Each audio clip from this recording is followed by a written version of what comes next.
जय श्री राम। जय श्री राम। मुझे इतना खुशी हो रही है ना, इतनी खुशी हो रही है। ये वाले नारे अगर यहाँ पे बोले जा रहे हैं तो मुझे लग रहा है बदलाव तो सच में आ रहा है। नारी प्रेम में राधा बनी और गृहस्थी में बनी जानकी, काली बन के शीश कटे जब बात हो सम्मान की। धन्यवाद। मुझे लगता है कि आज हम एक बहुत ही इंपॉर्टेंट विषय के बारे में बात करने जा रहे हैं, वो है लव जिहाद। लव जिहाद की तरह उसको प्रमोट करा जाता है, पर मुझे लगता है कि हम उसको सही शब्दों का प्रयोग करना बहुत ज्यादा जरूरी है। वो लव जिहाद नहीं है, वो गर्भ जिहाद है। आपको पता है कि महाभारत में, यहाँ पे सब जय श्री राम के नारे लगा रहे थे, तो महाभारत में सबसे बड़ा पाप या कि सबसे बड़ा कर्स किसको मिला? Any idea? बहुत सुंदर, अश्वत्थामा को। बाकी सबका जिसका वध हुआ उन सबको मोक्ष मिला, लेकिन अश्वत्थामा को 3000 का एक कर्स मिला कि वो उसके ब्लड निकलता रहेगा, पस निकलती रहेगी और उसको फिर भी जिंदा रहना पड़ेगा, क्योंकि उसने जो ब्रह्मास्त्र था वो गर्भ की तरफ चला दिया गया था, उत्तरा के गर्भ के, ताकि वो एक बहुत सोची समझी साजिश थी। क्या होता है, हमें लगता है कि वो एक फीटिसाइड है, उसने बच्चे की मारने की हत्या, मतलब उसने सोचा कि एक बच्चे को मारा जाए, लेकिन एक्चुअली में उसने पांडवों के पूरे कुल को खत्म करने की जो साजिश है वो रची गई, और वो सबसे बड़ी साजिश है, क्योंकि ये अधर्म और धर्म की लड़ाई थी, और धर्म में अगर आगे कुल को ही नहीं बढ़ाया जाएगा तो इससे बड़ी प्रॉब्लमैटिक सिचुएशन और नहीं हो सकती है, इसलिए उसको ये कर्ज दिया गया। एंड 1971 में जब हमने देखा कि बांग्लादेश बनाया जा रहा था, तो पाकिस्तानी मिलिटेंट्स ने यही वॉरफेयर यूज करा गया। यूएन की बहुत सारी रिपोर्ट्स हैं जिसमें कहा गया है कि 4 लाख महिलाओं का लगातार रेप होता रहा, बहुत सारे लोगों को तो मारा गया, लेकिन वो सिर्फ रेप नहीं है। हमें क्या लगता है कि वो रेप हुआ है, लेकिन वो सिर्फ एक फिजिकल वायलेंस नहीं है, वो एक्चुअली में हमारी ब्लड लाइन को डाइल्यूट करने की साजिश है। क्योंकि जब वो बच्चों को, जब हम अपने वो बच्चों को इम्प्रेग्नेट कर लेते हैं, मतलब वो लड़कियों को इस तरह से इम्प्रेग्नेट करते हैं, बार बार रेप करके, ऐसी इंसिडेंसेस साइट करे गए कि जिसमें लड़कियों को पेड़ से बांध दिया गया था और उनको बार बार ब्रूटली उनका रेप करा जा रहा था। वो इसलिए लगातार ये 9 महीने चलता रहा, 9 months specially it is been written. Why 9 months? ताकि वो मेक श्योर कर दे कि सारी की सारी औरतें प्रेग्नेंट हो रही हैं, उसके बाद उनमें वो हिम्मत टूट जाती है कि वो कोई भी बच्चा और पैदा करे। वो मानसिक तरीके से तो टॉर्चर हो ही जाती हैं, पर उनको ये पता हो जाता है कि या तो वो बीच में लड़की मर जाएगी, और अगर मरेगी नहीं तो वो बच्चे पैदा करेंगी जो हमारे एनिमीज की है। तो ये आप गर्भ जिहाद को एक सिर्फ गर्भ जिहाद मत सोचिए, आप इसको एक वॉरफेयर के नाम से सोचिए। देखिए, जब लड़ाई होती है ना, एक लड़ाई होती है एक्सटर्नल, एक लड़ाई होती है इंटरनल। और एक्सटर्नल लड़ाई के लिए तो हम कर सकते हैं कि भाई हम अपने न्यूक्लियर वेपन्स बनाए, हम बिलियंस एंड बिलियंस ऑफ पैसा एक्चुअली में खर्च कर रहे हैं जिससे हम अपने देश की सुरक्षा कर सके। लेकिन जो हमारे एक्चुअली में अंदर जो देशद्रोही हैं, वो किस तरह से हमारे देश के टुकड़े टुकड़े कर रहे हैं, वो सबसे ज्यादा इंपॉर्टेंट है। और जब भी लड़ाई होती है तो लड़ाई होती है रात को, अंधेरे में, ताकि वो दिखाई ना दिया जाए कि वो एनिमी कौन है। और वही अंधेरे का इस्तेमाल वो आजकल हमारे गर्भ जिहादी कर रहे हैं। वो सामने नहीं आते, पहले आते थे टोपी और दाढ़ी पहनकर, पर अब आजकल वो आते हैं अपना रूप बदलकर, वो आते हैं माथे पे तिलक लगाकर, वो आते हैं कलेवा बांधकर, वो आते हैं माला लेकर, अपना नाम बदलकर। मुझे कोई प्रॉब्लम नहीं है अगर लड़की को किसी के साथ शादी करनी है और उसको सच में किसी से प्रेम हो रहा है, किसी से लव हो रहा है, तो वो लड़की चाहे, कोई प्रॉब्लम नहीं है, हम किसी के भी अगेंस्ट नहीं है। मैंने जैसे कहा कि ये धर्म और अधर्म की लड़ाई है। हमारे यहाँ पे तो रावण अधर्मी था, इसलिए हम किसी एक आइडियोलॉजी के खिलाफ नहीं है। लेकिन अगर वो झूठ बोलकर आ रहा है, वो आपको एक हौसला दे रहा है कि मैं आपसे प्रेम करता हूं, और ये कौन सा प्रेम है? ये ऐसा कौन सा मत हो सकता है जहां पे जानवर को हलाल करा जाए और लड़कियों का हलाला? तो वो कौन सा धर्म हो सकता है जो एक्चुअली में धर्म हो? तो उस लड़की को आप सोचिए, जो एक फूल जैसी होती है, वो अगर उस साइट पे वहां पे जाएगी, उसका क्या हाल होगा। और अगर आप सच में प्रेम करते हैं तो आप सच्चाई बताएंगे, आप उनको सच में इस साइट पे लेकर आएंगे। पर आप झूठ बोलते हैं, आप फरेब करते हैं। उसके बाद सबसे पहले उस लड़की का बलात्कार होता है, उसको रिकॉर्ड करा जाता है, उसके हाथ पे टैटू बनवा दिया जाता है। जब बच्चा पैदा होता है उसको I don't even want to say all of that because it is so troubling. पर आप ये सोचिए कि उनकी मानसिकता क्या है।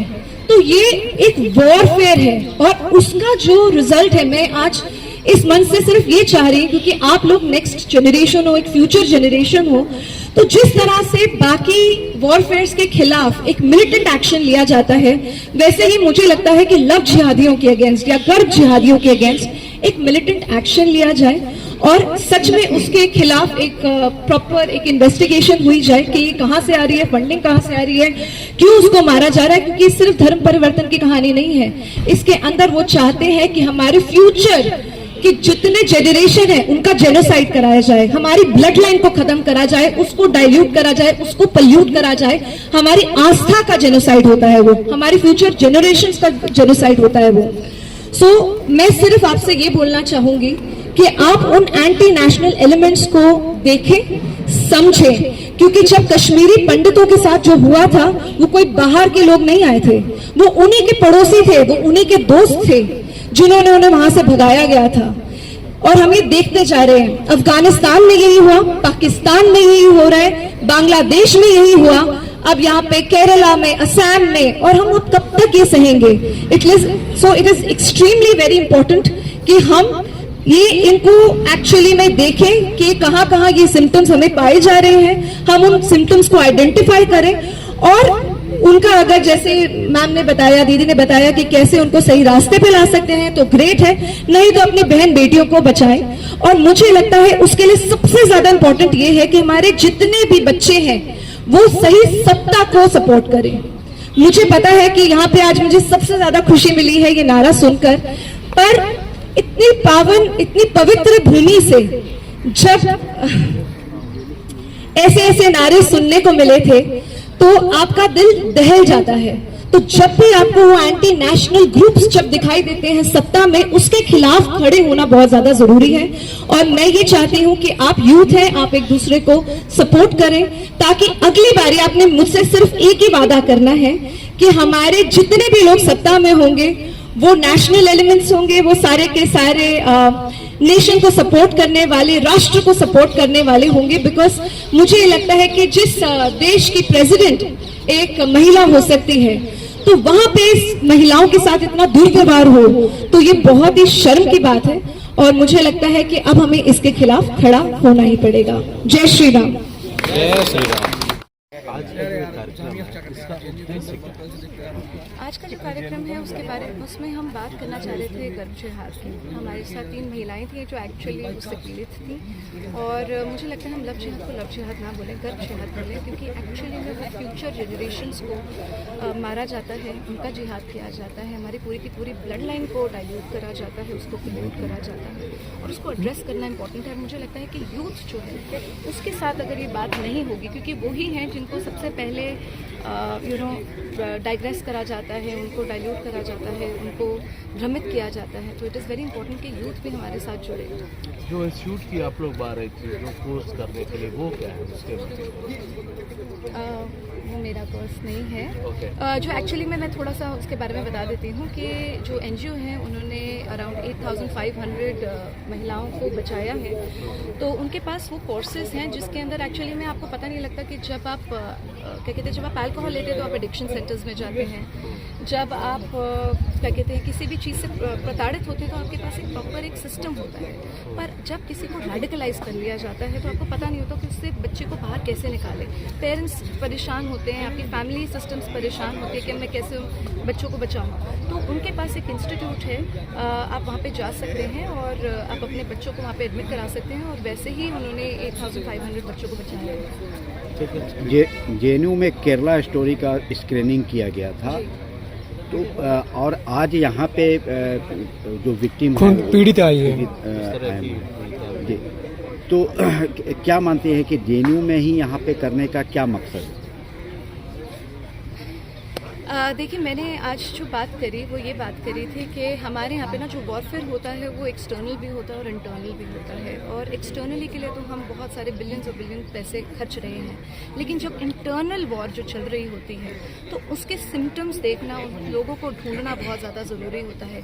क्या वो सच में आपसे प्रेम करते हैं, क्या वो सच में लव कर रहे हैं, या वो एक्चुअली में जिहाद करने की साजिश रच रहे हैं। आपने देखा जांगुर बाबा का, जो ब्राह्मण लड़कियों को उन्होंने 16-16 लाख का रेट लगाया था और अनुसूचित जाति लड़कियों का 8 लाख का रेट लगाया गया था। जो मानसिकता ये है कि मैं रेट लगाऊंगा, मैं उसको प्रेम के जाल में फंसाऊंगा, नाम बदल कर आऊँगा, उसके बाद रेप करूँगा, उसकी वीडियो बनाऊँगा और उसके बाद वीडियो के बाद मैं उसको ब्लैकमेल करूँगा, जैसे ही बच्चा हो जाएगा उसका करा दूँगा, और उसके बाद ये पूरी की पूरी जो साजिश रची जाती है उनके टैटू करा दिया जाता है ताकि वो कभी भी वापस ना आ सकें। तो अगर ये साजिश से हम कैसे बचेंगे? हम अगर जब तक बच्चों को पब्लिकली अवेयर नहीं कराएंगे कि ये क्या क्या हो रहा है, और उसके बाद अगर उनको लगता है कि उनको उस साइड जाना है तो वो प्लीज़ जाए। मैं किसी मत के अगेंस्ट नहीं हूँ, पर ऐसा कौन सा मत होता है जो जानवरों को हलाल करे और लड़कियों का हलाला कराए और फिर भी और बोले कि नहीं नहीं हम आपसे प्रेम करते हैं और आपके साथ 3 और लड़कियों और महिलाओं को लेकर आ जाए और उनसे भी बच्चे पैदा कराता जाए जैसे कि वो बच्चे पैदा करने की मशीन है। तो ये तो प्रेम नहीं है, ये तो थोड़ा अलग ही स्ट्रैटेजी है। और ये लड़कियों को समझना पड़ेगा कि वो कहाँ पे सेफ फील करती हैं। हम यहाँ पे 6 साल की बेटी को एक देवी के रूप से देखते हैं और वहाँ पे 6 महीने के बच्चे का शादी हो जाती है कि वो इससे शादी करेगी। तो जो आइडियोलॉजी है उसमें फ़र्क है। तो आप सारी लड़कियों को ये अवेयर कराना JNU के माध्यम से कि आपको कहाँ पे सशक्त फील करती हो, आपको कहाँ पे लगता है कि आपकी क्या बेटर चॉइस होनी चाहिए, मुझे लगता है ये चॉइस चूज़ करने का हक उनको ज़रूर मिलना चाहिए। लास्ट क्वेश्चन में जो केरला में की जो स्टोरी थी, क्या उस तरह का हिंदुस्तान के और इलाकों में अभी भी जारी है? क्या मानती हैं? ऑफ कोर्स है। आप ये देखिए ना, ये मैंने वही बोला कि ऐसे ऐसे अधर्मी हैं जो भेस बदल के आते हैं। पहले हमारे को दिख जाता था कि उन्होंने टोपी और दाढ़ी लगा रखी है, लेकिन आज वो तिलक लगा के आते हैं, नाम बदल कर आते हैं। तो वो सिर्फ एक स्टेट में नहीं है, वो स्टेट फैलती जा रही है और सबसे ज़्यादा मुश्किल होता है कि ऐसे लोगों को ढूंढ ढूंढ के निकालना। तो इसलिए बड़ा इंपॉर्टेंट होता है कि सारे बच्चों को उनके सिम्टम्स बताए जाएं कि वो क्या करते हैं और कैसे उनसे बचा जा सकता है।